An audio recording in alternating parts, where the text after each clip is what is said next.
test. That For example, the direction of the test, the direction of the test says as discussed in class. So you know now that we have limitations there, right? As discussed in class means you have to do it as we did here, as we are doing it today. Okay, so you had another question about that one? Yeah, to me, Professor, I was 28. Yeah. And then swiftly not modifying direction. What's that? I mean the adverb not modifying the direct object. Exactly. It modifies the verb. How does it change it? Swiftly. That's why it's an adverb. No. Adverbs don't modify nouns. Never. Never. The ones that modify nouns are what? Adjectives. Adverbs modify adjectives, yes, like very swiftly. Then you have yourself an adverb modifying the adverb, an adverb modifying or an adverb modifying another adverb. That could be the case. All right. The beauty of a taco lies in the eyes of the beholder. You know the story of this, right? It's Shakespeare, not the taco. Not the taco. It says the beauty, you know, right? Yeah. It says beauty lies in the eyes of the beholder. Beauty lies in the eyes of the beholder. You know the modern version of that Shakespeare quote, right? It's beauty lies in the eyes of the beer holder. Right, that is a joke, by the way, but it's true. It has some knowledge in it. All right, so let's get serious. So, a taco. Oh, sorry, determiner, noun, preposition. I know I have a mistake, but I'm waiting for you to tell me. Eyes. It might be here in the eyes of the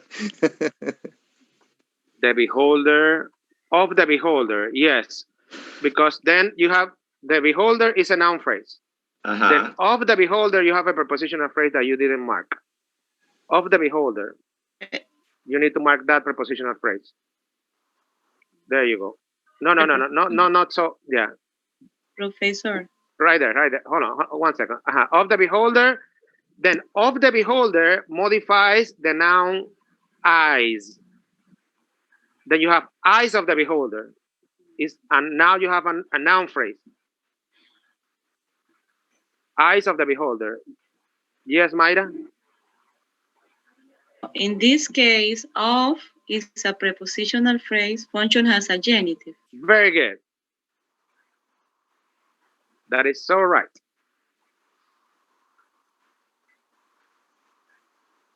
Now you have, exactly, prepositional phrase functioning as genitive.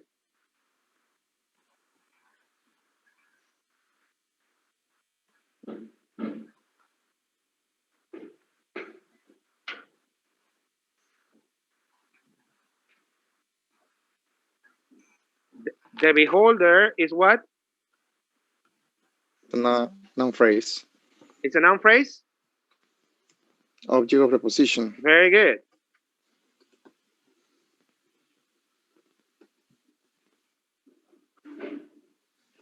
Then the eyes of the beholder. Okay, let's go there. The beholder noun phrase. Of the beholder is? It's a prepositional phrase because you have a preposition plus noun, prepositional phrase. Now only prepositional phrase. No, that is functioning as genitive. All right. Genitive. Very good. Genitive meaning that it belongs to eyes.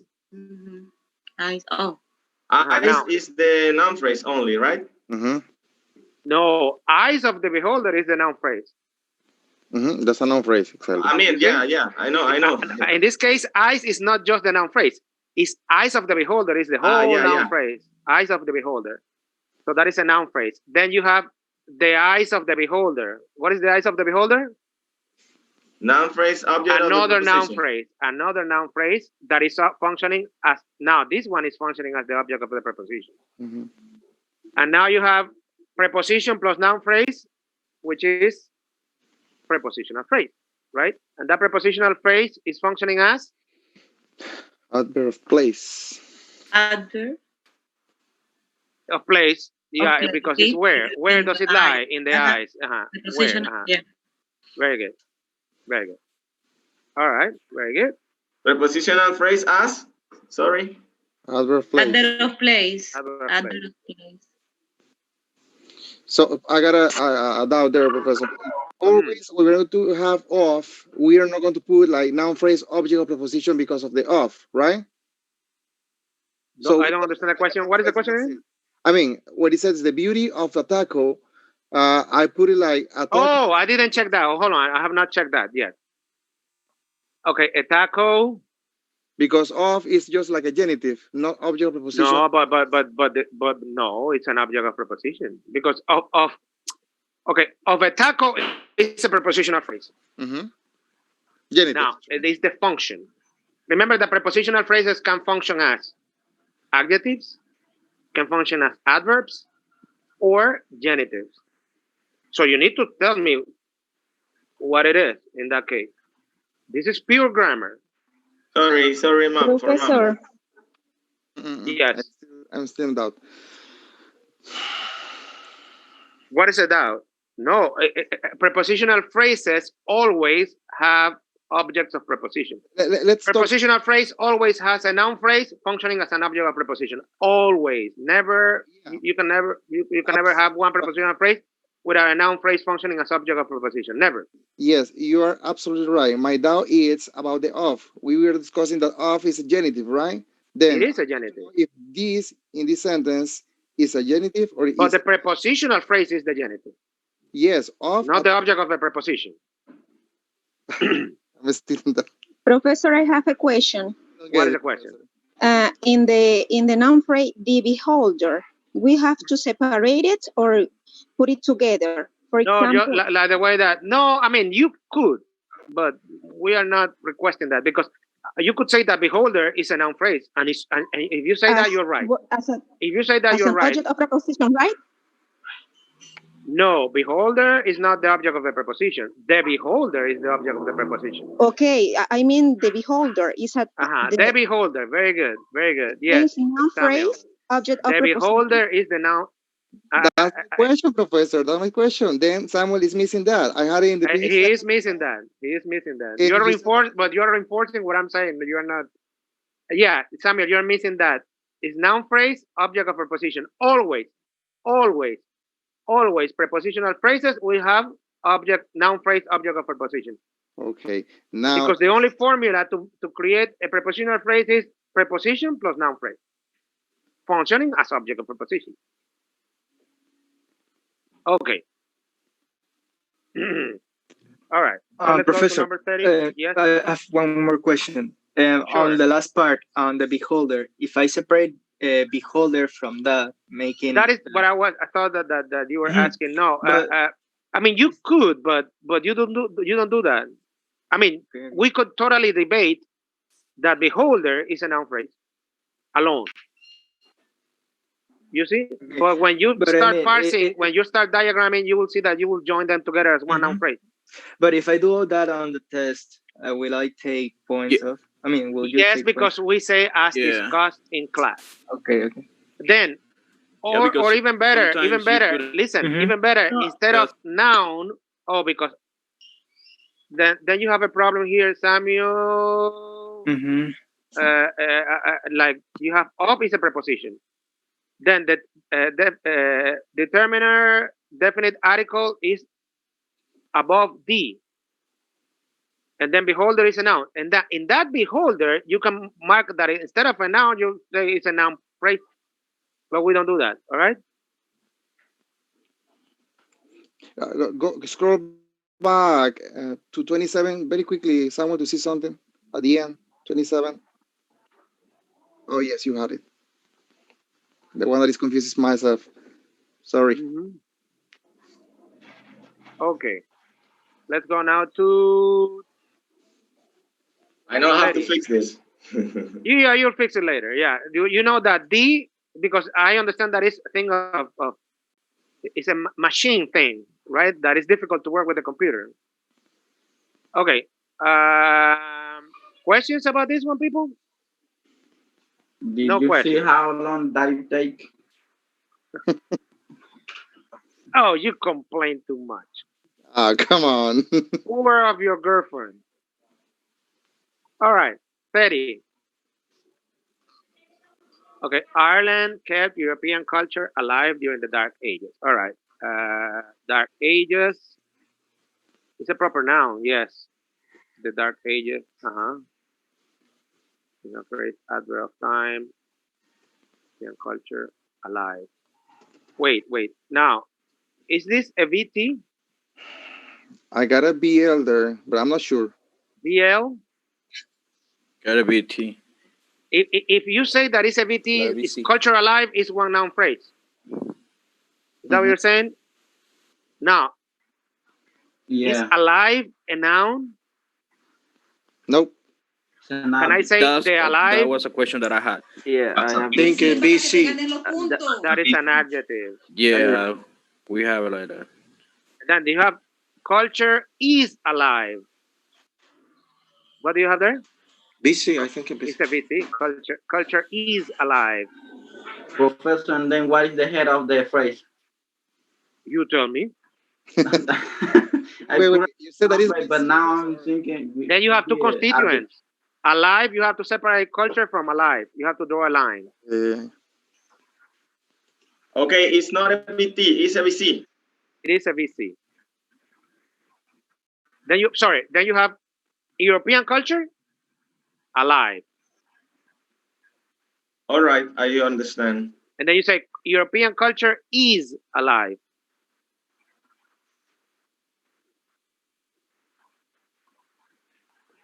Has.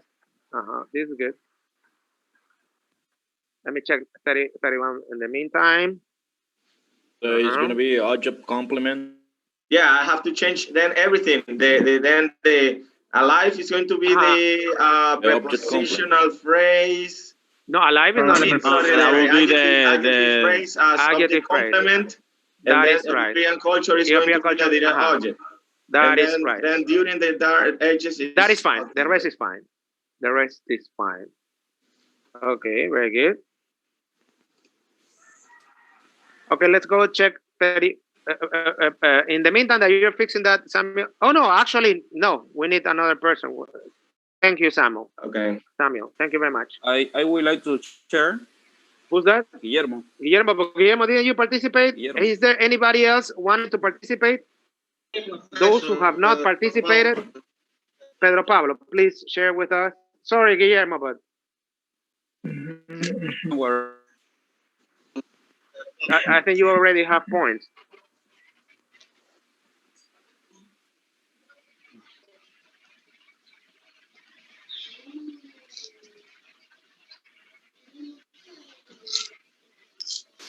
You see? Yeah, 30. Okay, 31. Okay, so we have Passover meal, noun phrase, a Passover meal, of a preposition, genitive, But, okay, so there is a problem. So you have, this is good. Then you have star of a Passover meal is a noun phrase. Star, you're missing that one. Star of a Passover meal is one noun phrase. You're missing that noun phrase. And then you have the star of a Passover meal is the ultimate noun phrase.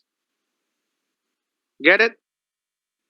Professor, I have it like Jose Rodriguez, like Passover meal, one noun phrase. A Passover meal, another noun phrase, and then the start of Passover meal is another noun phrase, and I have no. You are missing one noun phrase. You are missing Passover meal, one noun phrase. A Passover meal, second noun phrase. Of a Passover meal, prepositional phrase, genitive. Star. Okay. Yeah. Star of a Passover meal is another noun phrase. And the ultimate noun phrase is the star of a Passover meal. It's the ultimate noun phrase. Okay. All right. 1, 2, 3. 1, 2, 3, 4, 5, and 6. All right.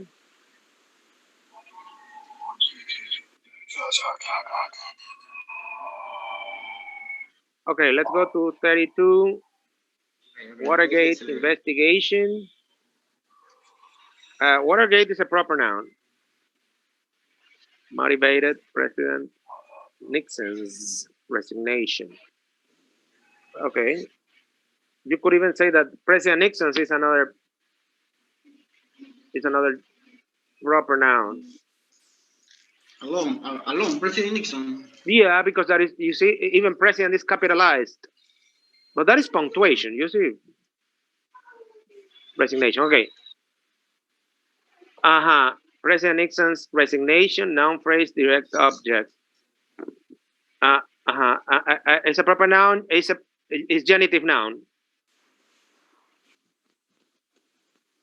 Be careful, if you are using those lines, you have to do exactly as we say, because there you are not showing the VP predicate, which is stupid, by the way, because it's outrageous. Many Americans is the VP, but you are. My point is, you are missing the point.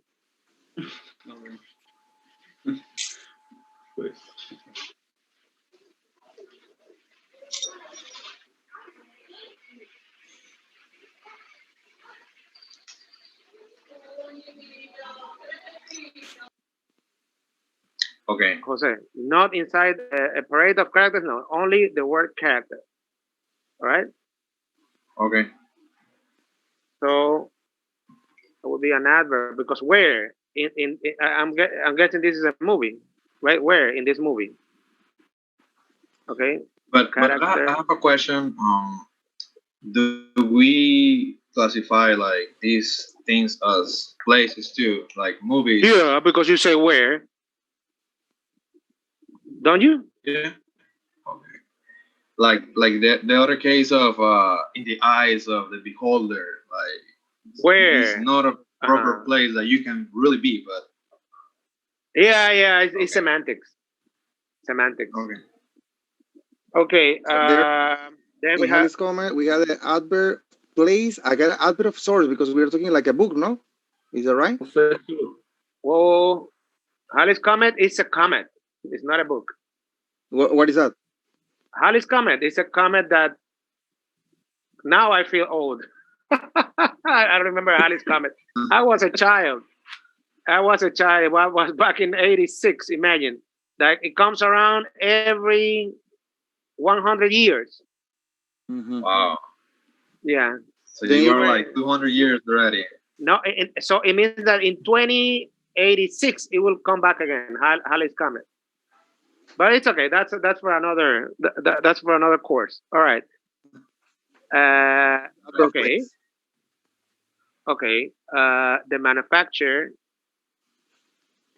The manufacturer of U.S. weapons is in the giant corporations is one noun phrase. Few. All right. I think I'm missing a line here, right? The noun phrase here. No, but I always start from right to left. So I'm starting from giant corporation. Few giant corporations. Of few giant corporations. Genitive. Hands. Good. The hands. Good. In the adverb place. Yeah. Be. Main verb present. I have a question. U.S. weapon. Hold on. Yes. What is the question? Yeah. So in the formula appears like this, like adverb, place, predicate, adverb. Question. So do you want us to add the noun phrase like this, or not really? Because the formula is like this. Wait, but if you're saying that no, this is all right because it's a PP functioning as an adverb place, but it's a PP. You have to add PP because remember first the category and then the function, right? Okay. There, I'm not sure about the adverb if it's a manner of place, Professor. I would say place where in the corporations, right? Because the other one is how. Okay, U.S. weapons, of U.S. weapons. So manufacture of U.S. weapons is inside manufacture. Yeah. Okay. And then the other one is correct. Okay, good. Thank you, Jose. Okay, is that all? So, yeah. Let's give chance to more students. Okay, next. But real quick. Me, professor? Go ahead. Who's that? Cirilo? Yes. And Cirilo, you have no points. 1 point. No, but let's give the chance. Okay. To the ones that I didn't mention. If they don't want to participate, that is another story. So I'll give you 1 minute. So those who have not participated, that I didn't call. Professor, it's not that I don't want to, but I have the you know. Okay, Professor. Ready? Yes. Okay. The big top. Big top proper noun. The big top genitive. Okay. Of the big top. Of the big top modifies excitement. And then excitement of the big top make a noun phrase. Okay. All right.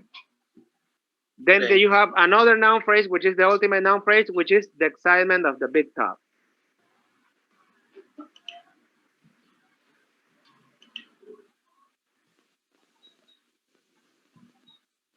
And then today's circuses, you don't have to mark that circuses as one noun phrase. Today's circuses was with the noun phrase subject.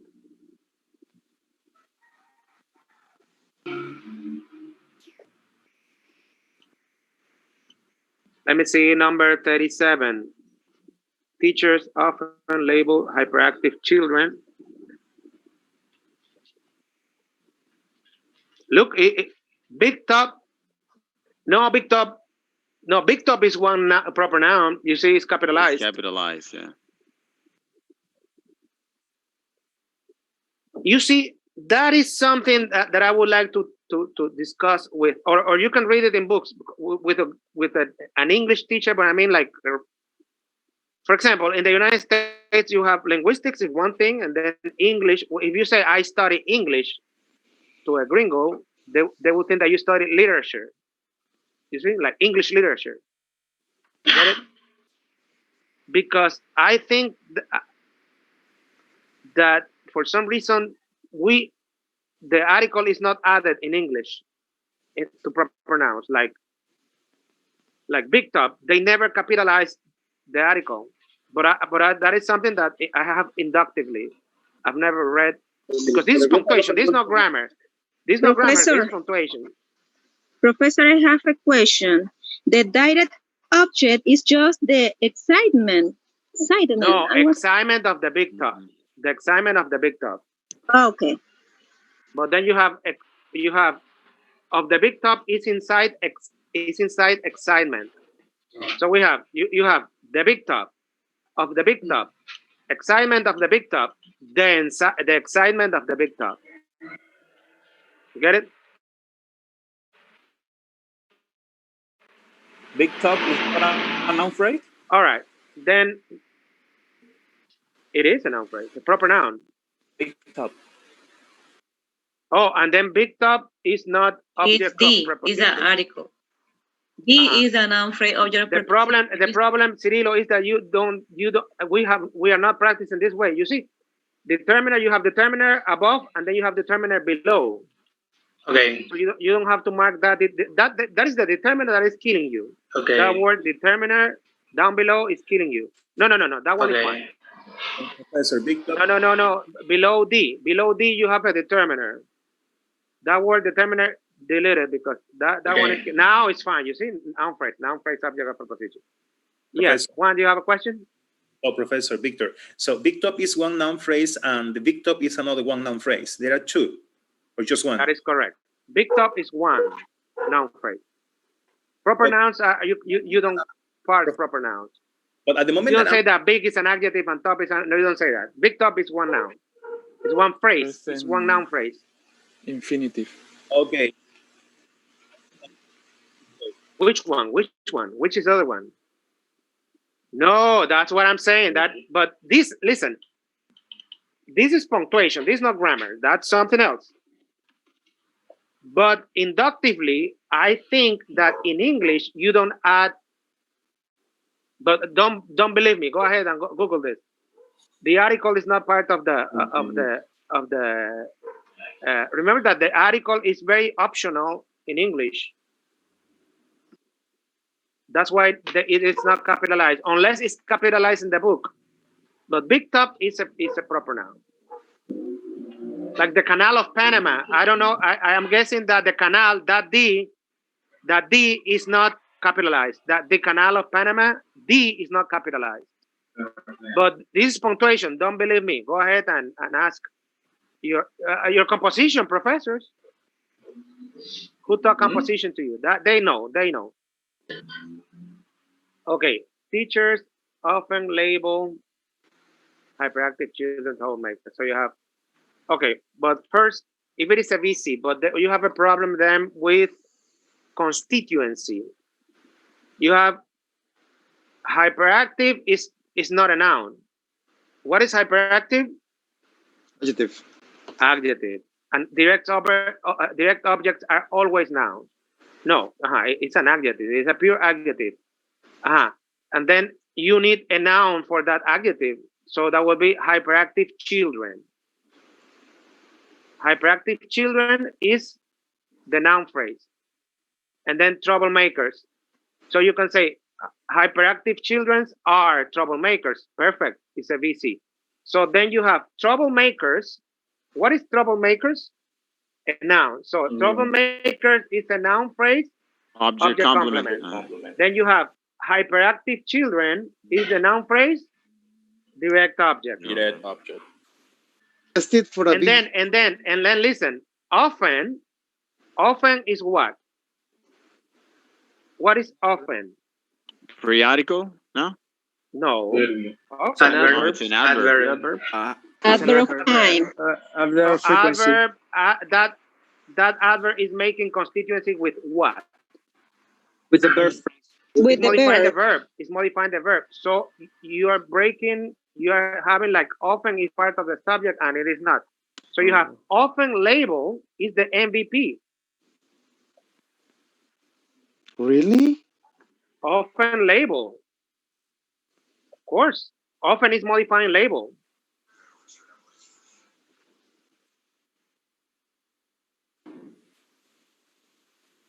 And it's gonna be like same model. No. It's an adverb. Adverbs modify verbs. Yeah, it's gonna be like an adverb and that's it. Yeah, adverb. It's an adverb. It's an adverb that modifies exactly. It's an adverb. Adverb. And then the other one is infinitive. Label is an infinitive. And then the MVP is what? Present. Label is infinitive. That is an adverb. You can leave it blank like that because you have adverb above it. This is the first time that we see an adverb, right? Like this, modifying the verb. So leave it like that. And then, but below label, you write infinitive. And then MVP present. Do you say often, she often works? No, it's not infinitive. Yeah, you're right. She often works. It's present. So you write MVP present. Present, very good.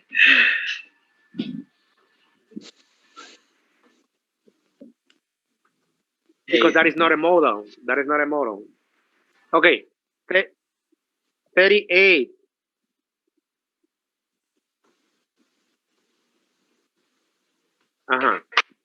Edgar Allan Poe, Stephen King, noun phrase, inspired, past.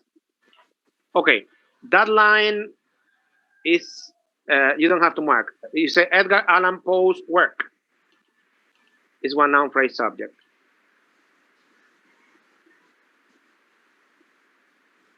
And this is the part that you have to be careful because what you teach or what you were taught is that the direct object is always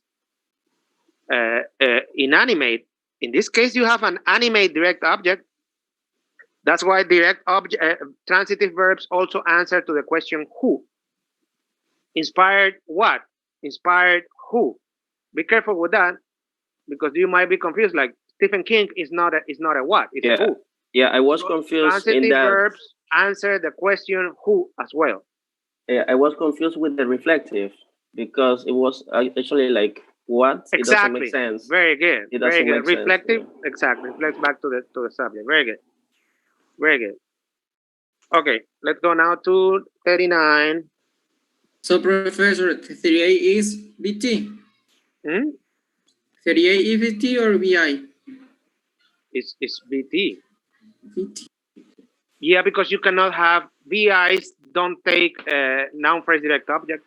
And also because you can make it passive. Stephen King was inspired by Edgar Allan Poe work. Excellent, excellent. Okay, Pam Fields left country music. Is that a VI? That a VT. VT. It's the same thing. You can make it passive. Country music was left by her. 19. A noun phrase. Very good. Preposition phrase adverb of time. Country music. Noun phrase direct object. That is fine. That is fine. And then let me see. Hold on. I don't see the other one. Hold on a second. Okay, now I do.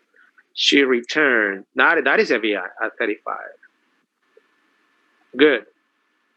40. Charleston puts. Okay. Okay. Here is that a VT? Puts. I It's a have a VT? BG, Professor. BG. BG. And the verb is puts on. Correct. Exactly. That's what you have to test. If you say that is puts, then you have, if it is a VG, then you should have an indirect object, and you don't have an indirect object there. It's a BT, Professor. Well, exactly. Why it is not a BC, Professor? I'm still confused on that because I still because BC and BGs. You can say Charleston puts on visitors a pretty face, and it makes sense also. Let's see. Let's check for ambiguity. Oh, it's gone. Hold on.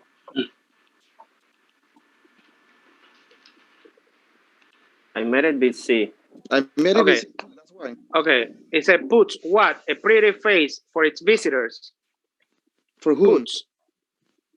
But on a pretty face, that no, it cannot be BC, because then you have a prepositional phrase. Listen, if you say that is VG, pay attention. If you say that is VG, then what you need is a noun phrase. But then what you have right after puts, you have a prepositional phrase. Get it? So you need a noun phrase, and that is not a noun phrase. You have a prepositional phrase. So, bam, first problem that we face if we have puts. Now, if we consider what Samuel said, that puts on is the verb, and then it said puts on what? A pretty face. Exactly. You see? And then you have, oh, that makes sense. Who? Let's test it for VT. A pretty face was put on by Charleston. It makes sense. Now, Professor, the debate for its You visitors. don't get my point. Okay, Edwin, if you are going to test it also for BC, you have to say that a pretty face is for its visitors.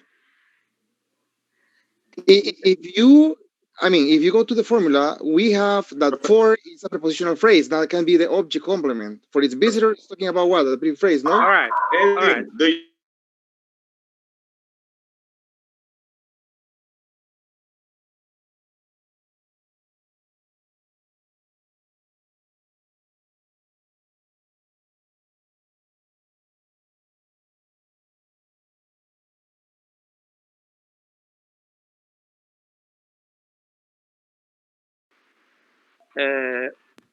For its visitors. Professor, Adverb. sorry to interrupt, Professor, but Yes. according to what Edgar says. I'm just wondering where is the noun phrase indirect object in this sentence? Visitors. Visitors, yes. But is it a BG or a BT? What is it? That's what If we have, having. Professor, if we have the indirect object, then it's going to be a BG because the direct object is going to be pretty face. He's I have it as a frozen. BG. He's frozen, I think. Yeah. The professor is frozen again. Yeah. Do you remember that I asked him about last class, and he said, like, for example, if you said that the VG can be considered BC for the adverb phrase, that is fine also. But then we have something different right here. No, Cirilo, la jerarquía iba despegada al mismo nivel de for its visitors. Professor is gone again. Se fue. Se fue. Cayó. Pero ve, este es el mismo ejemplo que ha venido en todas las semanas, donde pues dejamos a for por fuera y ya todo el mundo es feliz y es un BG. Exacto. Es lo mismo. Es mejor irse por la Si frente. estamos hablando de ser consistente. Totalmente de acuerdo. Entonces, si vamos a ser consistentes, hay que hacerlo así, deja el for por fuera y ya es un BG. Exacto, BG es más fácil. Sí, pero no te puedes quedar no nada más siempre- con eso. ¿Cómo es? La fórmula te dice que si tienes un for y tienes dos constituentes y tienes un direct object and indirect object, es un BG. Por eso yo lo puse BG. Yo también. No, Yo me fui por el verbo y el for. Y ahí, ¿Qué es un BG? Nosotros nos complicamos, Edwin. Allí es con la explicación del profe, porque él mencionó eso del BC y el BG, pero sí. Lo que pasa es que ya uno tiene tantas cosas en la cabeza que uno ya se va a lo difícil, no a lo fácil. Eso es lo que sucede. Edgar, you are a genius. No, deja esa locura. No, tampoco. Cirilo, deja de compartir un momentito, por favor. No puede poner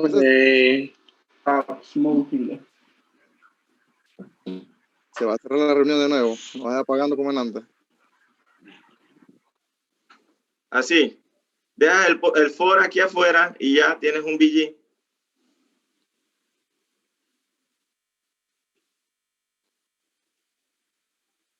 Exactamente, así mismo. Pero entonces allí el visitor Pero no, Samuel. no sería object of preposition, Exactamente. sería indirect object. Pero Ajá. yo no tengo object of preposition. Sería Cierto. Cambiarlo. Sí. My bad, ahí.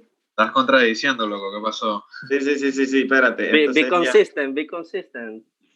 He did it on purpose. Ok.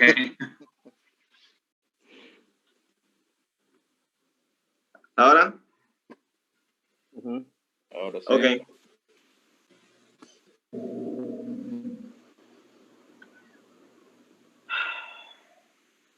¿Se imaginan cómo será este test?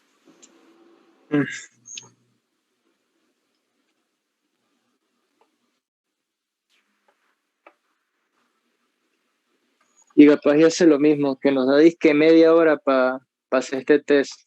No, 10 minutos. Están viendo que en 30 minutos no vamos a poder, menos en 40. En 30 se podría, En computadora. pero si fuera handwriting, pero así con esas líneas. La verdad que Exactamente. con la computadora No. y ayer me tardé toda la noche dibujando Lo quiere a esas mano, vainas y por eso. borrando y escribiendo y arreglando. Bien, Yo le reclamé. déjenme darle un pequeño tutorial rapidito a ver si logran captar algo, para que no se compliquen tanto. Déjenme compartir. En 5 minutos no voy a aprender eso. Sí, hay que negociar con el profesor. Primero y después dice, vamos a darle un tutorial rapidito aquí. Bien. Vamos a decir, ay, pero que no tengo ni una oración suelta. No importa. Escribe una nueva y la analizamos aquí. Ajá, en español si quieres, rapidito, invéntale ya. En español, no en inglés. Bien, lo primero que vamos a hacer, nos vamos aquí donde dice insertar y damos tabla, ¿verdad? Nos vamos a la más grande que está aquí. ¿Ya? ¿Cierto? Clic. Estando allí, entonces nos vamos a la oración que puede estar, no sé, no puedo tomar una oración ahorita porque todas están ya parecidas, no tengo ninguna suelta.